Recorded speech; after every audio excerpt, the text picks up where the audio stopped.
Thank you, Charlotte. Just a few questions that have come on the Q&A board. I'll put that up. Take them sort of in reverse order. A lot of questions about how easy is it to get a job, and do I get pre-registration training, which you sort of covered, I think, a little bit. Yeah. Yeah. So the pre-registration you can get paid for, is that right? Or is that? Yes. Yeah, that's absolutely right, James. So the pre-reg year is paid for, full stop. And it varies slightly depending on which sector you do it in, but it's roughly about probably near £18,000 at the moment. And that's partly subsidised by Health Education England, and also the employer tops that up as well. Now, in terms of visas, even for pre-reg places, some employers will sponsor a visa for a pre-reg place too. So because of the shortage of pharmacists in the UK at the moment, a lot of employers are doing that. So last year, for example, we had a student who was going into the Royal Victoria Hospital, so the RVI in Newcastle, and they sponsored the visa for one of our students going in there. Also, on completion of that, so once they're registered as a pharmacist, some of the larger companies are also then sponsoring visas to keep qualified pharmacists in the UK in certain areas. So for example, the Lake District, just about an hour and a half over, heading west from here, they are currently doing that as well in some of the community pharmacists, because I know my husband is a pharmacist as well. We're very dull, and he works for a large company, and they're looking to recruit pharmacists over there and sponsoring visas in order to do so. So it's, like I say, there is a lack of pharmacists, especially in the north of England, and I think it's because, well, I'm not entirely sure if that's probably the million-dollar question. There are only 2 schools of pharmacy, obviously, in the north of England, and quite a large population. So, yeah, we need pharmacists, please. Great, thank you. And is this pre-registration year, is this guaranteed? Is another question we've got here. I would say so, yes. So, you know, once upon a time when we were churning out lots of graduates, a lot of the schools of pharmacy were churning out much larger numbers. There was much more competition for a pre-reg place.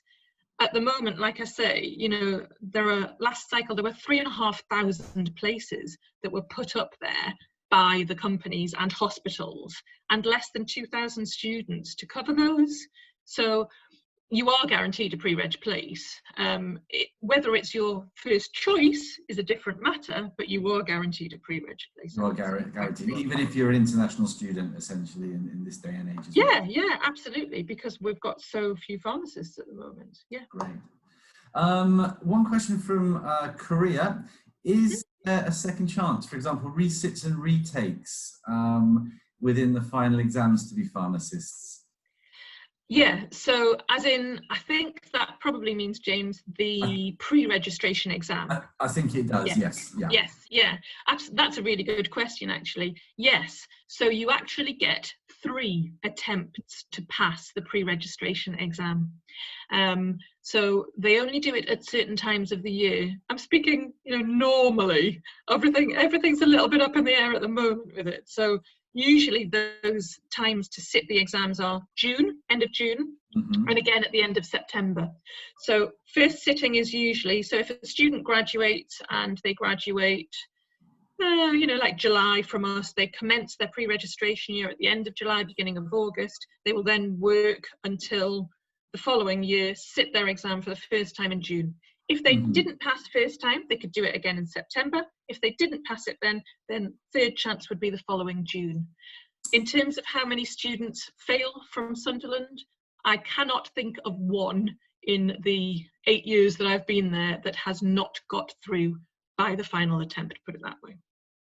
Excellent. Now, I'm conscious of time, but there's 2 more questions, and I do apologise to our partners on the line if we don't get around to answering all of your questions, but we will send an email out with further answers to this.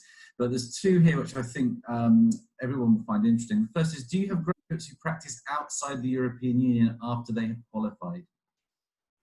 I'm not entirely sure. I might have to go to CJ for that one. CJ, have you got an answer for that one? Sorry, can you repeat?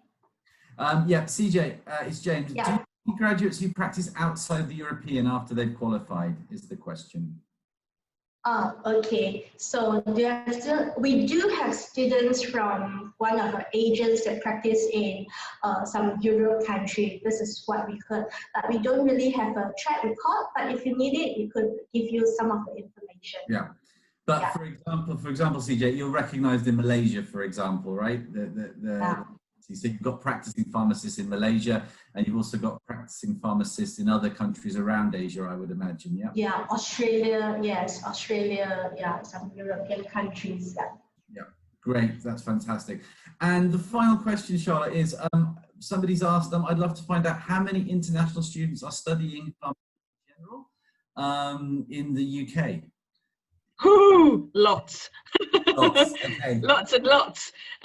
Roughly, if I think about our program, James, so our kind of average intake is about 150 students per year. Yeah.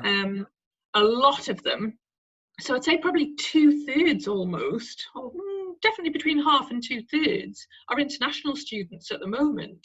Now, the largest chunk, I get a lot of students who come from Canada, and again, a lot of students from Southeast Asia, so Malaysia mainly, but also I've had this time a lot of applicants from South Korea, all over the place.